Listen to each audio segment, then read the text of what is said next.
Yeah, we're gonna call the river too. It's actually close. It's not like super standard call. It depends like how he constructs his pre-flop range. Should we fold top pair in this 200 NL hand? Well, we will be using RangeConverter to check the strategies on each street. We will be looking at what bluffs our opponent is supposed to have, whether we think he actually has them, and how we should respond to it. Let's get into it. Flop an ace. Alright, so the button is supposed to c-bet 52% of the time. If it does bet, ace queen offsuit is always gonna, or ace queen suited is always gonna be a call. Break on the turn.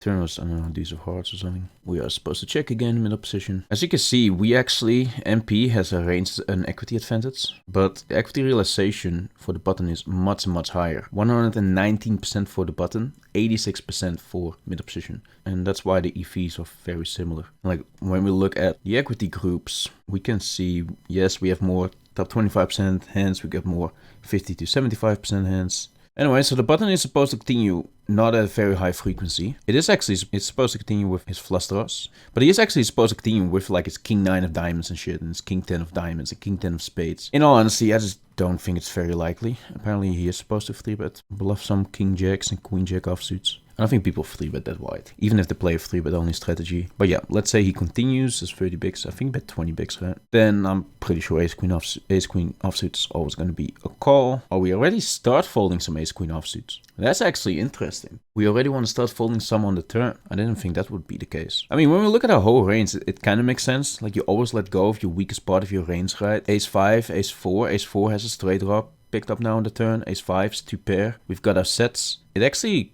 rather wants to continue with like the jacks and the 10s with a club in there than with the ace queens. It's kind of interesting too. Ace king we're always calling, and of course our flushes we're always calling. When we do this, you can actually get it highlighted. Look, our flushes we are calling. So yeah, folding the turn would be pretty good actually. When we think people are not gonna 3-bet as wide as GTO wants to, when people are not gonna continue on the turn as much as GTO wants to, the EV diminishes even more.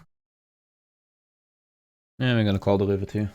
Like, we will have smaller pairs of a club that we're gonna fold. I mean, sure, we're gonna have flushes. We're gonna have ace-6 of a club. It's actually close. It's not like super standard call. I mean, will he ever be triple barreling here for value? It depends, like, how he constructs his pre-flop range. I mean, he could have some, could have ace-jack, could have ace-10, ace-9. And then, if he's playing 3-bet only, he's also gonna have sets. He's also gonna have ace-5, and he's gonna have ace-king. It's more likely that he's gonna be triple barreling with those and the flushes than the ace-jack, ace-10s. Let's say we check. And of course, it wants to do jam or check, I guess. Yep. And it's jamming like all his flushes. Wants to jam into 3 of a kinds. Wants to jam the 2 pairs. And then the top pairs, it's actually almost always checking. So he's never jamming a worse ace here for value. So he's either gonna have a flush, a 3 of a kind, 2 pair, or he's gonna have some bluffs. So he has to bluff his king queen of his king 10 of diamonds, king 10 of hearts, king 10 of spades. And the reason why he wants to choose king 10 over queen 10, for example, is because with the king 10 he blocks my most common call, which is going to be ace king. So, you know, same reason why he wants to bluff the king 9s and stuff. But like, if we think that he's not always betting those on the turn already, he's also not going to have them as often on the river. And even if he does bet them on the turn, maybe he doesn't always bet them as often as he should on the river, which means that when he does jam, it's more often than not going to be the flush, going to be the 3 of a kind or the 2 pair, which has us beat. So I'm pretty sure that if the button jams here, that GTO wants to fold. Indeed it does. Ace queen offsuit, it is a pure fold, even with the club in there. Want to call the ace king.